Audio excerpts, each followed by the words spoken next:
salle, je pense, d'après les applaudissements, et là je le sens yes. Il est trop modeste. Et non. Il y a une autre salle à côté où je vais aller. Là, effectivement, c'est une salle d'amis et de gens que je connais bien parce que ça fait des années que j'ai une petite maison au Port-en-Règne. Donc c'est des retail qui sont dans la salle. J'espère qu'ils vont être aussi bons que vous parce que là, j'ai un accueil magnifique et je vous en remercie. Voilà.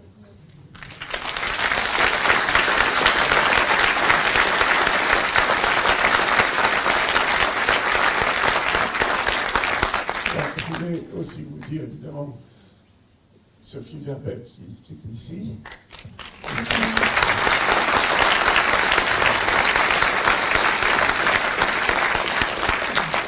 Une comédienne qui a un petit peu de talent, pas trop. Non, elle est magnifique. Elle est magnifique. Il me chambre à chaque fois, j'en peux plus. Je trouve qu'elle a interprété ce rôle, ce personnage, d'une façon remarquable, parce que c'était pas facile de jouer ce personnage qui est à la fois une femme faible et en même temps très forte. Comme peut-être, et puis assez moderne, actuelle, je veux dire. Elle se débrouille toute seule, etc. Et j'aime beaucoup leur histoire d'amour avec le personnage de Morlac. Voilà, je la félicite, je la remercie d'avoir été aussi efficace dans ce film.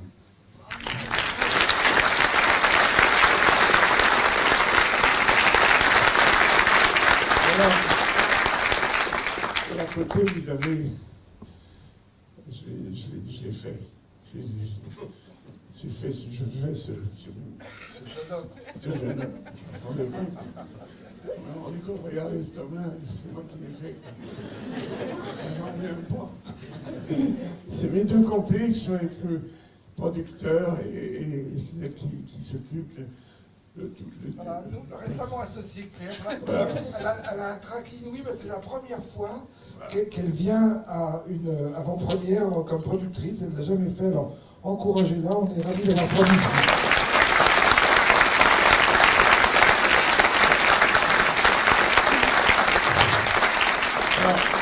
Mon film, je ne sais plus combien j'ai fait de films, combien Louis, combien on a fait de films ensemble. Pas mal. C'est notre 7e film. 7e film.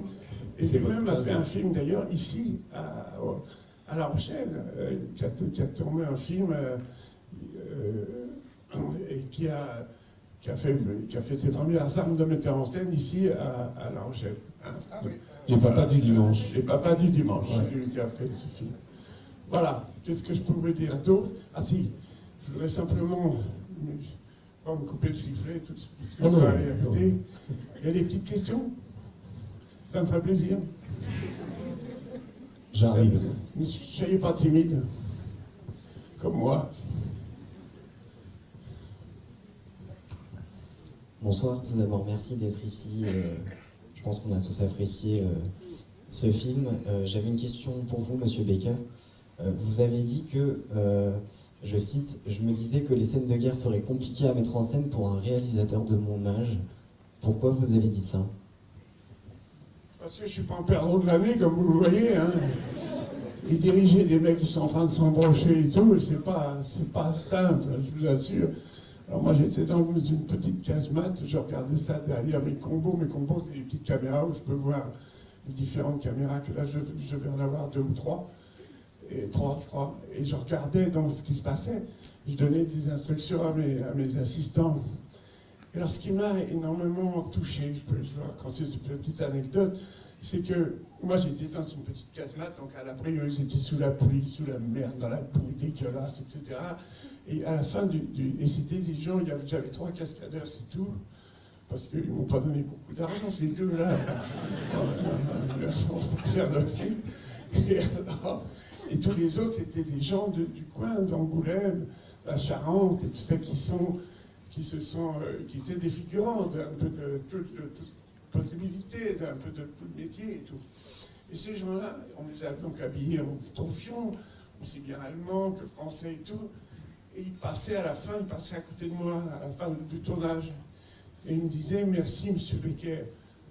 J'avais compris ça, merci de nous avoir fait ce cadeau, c'est dégueulasse, regardez comment on est, etc. Bah, pas du tout. il me remerciait d'avoir participé à ce film et d'avoir participé à une reconstitution d'un épisode de la guerre de 14. Voilà, et ça m'a beaucoup touché de leur part. Ils sont donnés, ils ne peuvent pas savoir le mal qu'ils sont donnés. Voilà.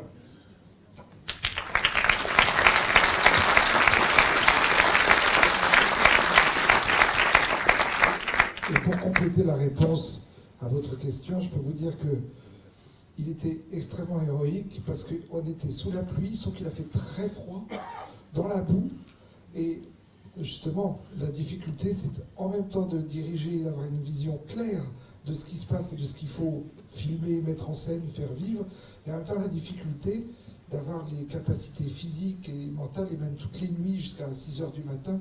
Et c'est là où je comprends ses craintes, et je peux vous dire que il en avait dans réserve. Non, mais j'ai été marcher à la coke, hein. C'est pas vrai. Je sais, jamais pris. Un petit joint de temps en temps, ça peut pas faire de mal, hein. Mais la coke, non. Non, la coke, non. Sophie, est-ce que c'est Si, la coke, oui, quand il se recoiffe, c'est comme Winehouse, en fait, il prend un rap. Est-ce que c'est... J'ai un peigne à la hauteur de ma chevelure. Voilà. Moi aussi. Sophie, est-ce que c'est un réalisateur exigeant? Oui, très. Mais en même temps, à la fois très ludique aussi, enfin, comme vous le voyez. C'est Weinstein, je suis Weinstein, Il a certains demande tout. attributs. Je vais tout demander d'être... Oh là là, ça tombe à plat. Oui, C'est dur. ouais, j'ai vu. Oui, c'est quelqu'un de passionné, donc la passion, je pense... Votre partenaire m'a entraîne dit qu'il l'intransigeance. criait beaucoup. Et il crie, ah oui, il a du coffre. Je vais montrer, oui, à propos de cris, j'ai donc c'est pas un dresseur parce que c'est un ami en même temps. Tout le chien, il l'a dressé pendant le film, pas du tout avant. Donc tout ce que fait ce chien, ça a été fait pendant. C'était pas facile pour les acteurs qui des fois attendaient que le chien veuille bien faire ce qu'on lui demandait. C'est comme les enfants, c'est l'enfer en fait, les amis. Voilà. Et à la fin du film, la photo finish, tout le monde fait une photo de fin de film. Et le dresseur m'a fait un petit cadeau, enfin un petit cadeau, un mauvais cadeau. Il a demandé au chien de faire, allez vas-y, fais Jean. Et le chien fait, parce que je gueule tout le temps. Il gueule tout le temps avec le cœur. Pardon? Combien de chiens? Ah, je ne dois pas vous le dire, il y en a deux. Je vais dire pourquoi. Il y en a un qui est très mignon, très gentil, et l'autre c'est un petit chien d'attaque. C'est pas du tout le même genre de dressage, c'est pas possible. Un chien qui saute à la gorge, c'est des chiens qui sont dressés spécialement. Mais cela dit, il y a quand même une chose qui les rapproche, c'est que c'est le père et le fils. Le père, c'est celui qui saute, et le fils, c'est le gentil. Voilà. Comme à la production. C'est pareil, c'est pareil. C'est exactement ça. Moi, je serais ça. Et lui, Est-ce que vous avez d'autres questions? Profitons-en. Oula, c'est pas un cadeau là. soyez pas trop méchants.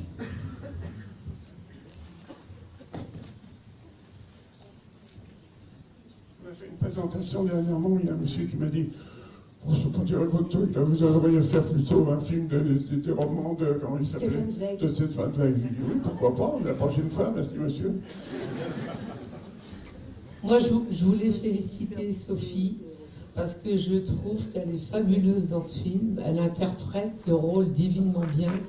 Et elle le joue à la perfection, elle est belle, elle est fabuleuse. Fabuleuse dans ce Merci film. beaucoup. Félicitations.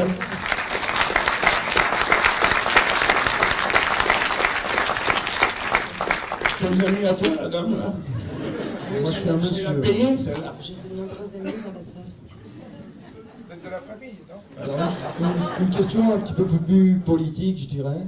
Je voudrais savoir ce que vous pensez des hommes politiques qui, depuis des décennies, se refusent à la réhabilitation des fusillés pour l'exemple.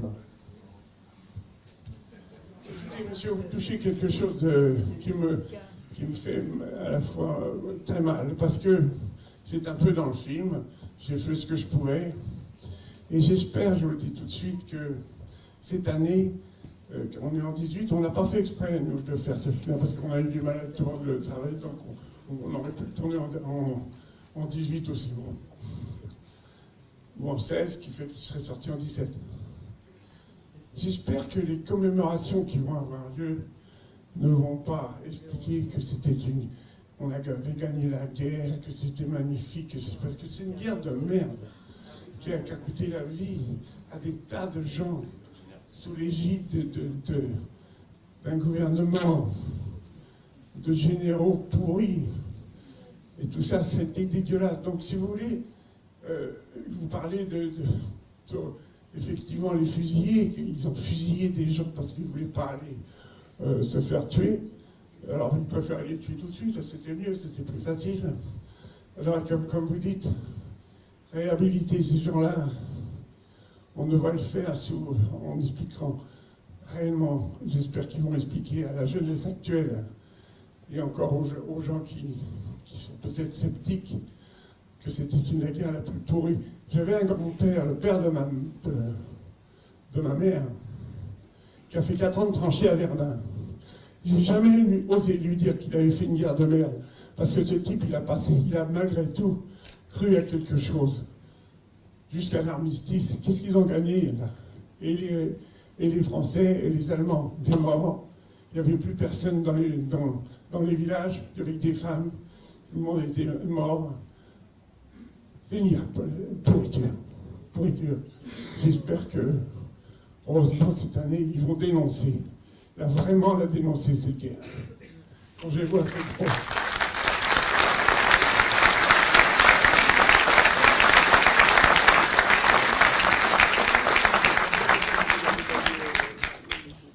Une question, ou 2, ou 3. Je n'ai pas répondu vraiment à votre question, mais j'ai été obligé de tourner autour de ça, évidemment, pour réhabiliter ces gens qui ont été fusillés parce qu'ils ne voulaient pas la faire, justement.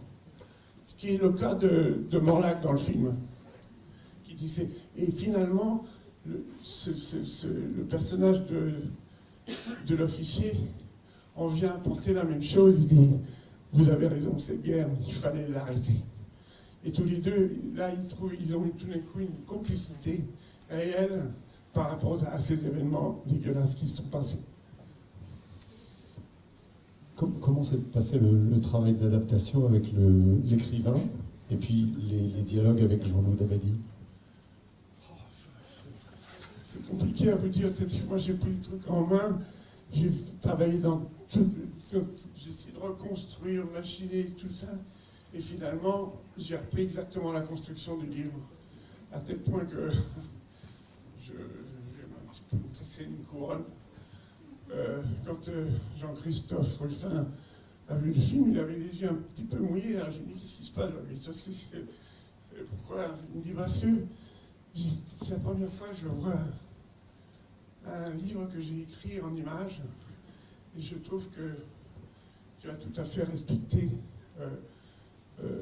mon récit. Merci. Voilà ce qu'il m'avait dit, et ça m'a beaucoup touché.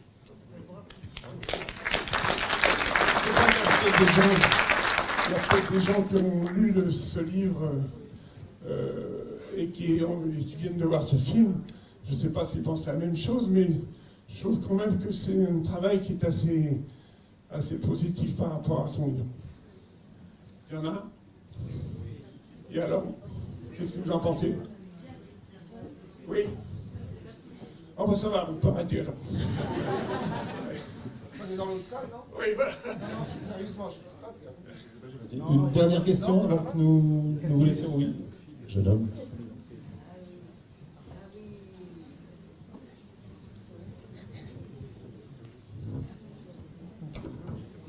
Et d'abord, j'avais oublié de féliciter Sophie Verbeek qui est présente. Merci. Et je voulais vous demander comment, parce que vous avez joué sur A3 on y va, un univers complètement différent cinématographique, enfin, au cinéma, comment ça a été pour vous le processus d'appropriation de personnages? C'est quelque chose qui est différent de ce que vous avez pu jouer avant. Est-ce que c'était difficile? Est-ce que c'était un défi? Comment vous l'avez pris? Oui, comme vous le dites, c'est très différent, parce qu'il y a une veine du cinéma, je pense, aujourd'hui, qui est plus sur l'idée de la présence de l'acteur au cinéma. Et sur A3 on y va, je pense que c'était le cas. Et Jean, il a une façon de travailler plus, je dirais pas traditionnelle, mais un geste plus de l'ordre du personnage. Donc évidemment, je trouve ça plus difficile, plus intransigeant et plus intéressant pour un acteur d'aller dans cette direction-là. En tout cas, différent de ce qu'on me fait travailler généralement au cinéma aujourd'hui. Vous voyez, vous arrivez pour un essai et en fait, on vous jauge beaucoup sur la présence, ce que vous êtes, vous, en tant que... Et là, il y a un vrai déplacement. Je trouve ce déplacement intéressant. Si elle avait été mauvaise, j'aurais viré, hein, puis c'est tout. Elle a été tout de suite magnifique. Oui, vraiment formidable. Et à 30 on y va, c'est quand j'ai vu ce film que j'ai dit, c'est elle. Voilà, c'est ce personnage. Ce qui n'est pas évident, parce qu'elle a pas un rôle extraordinaire dans ce film. Oh, bah quand même, oh, bah si, quand même. Bon, bah écoutez, à 3, on y va, donc on y va. Donc je vous demande de faire un triomphe à Jean Becker, Claire Maillard, Sophie Jabet et Louis Becker. Merci. Bonne fin de soirée.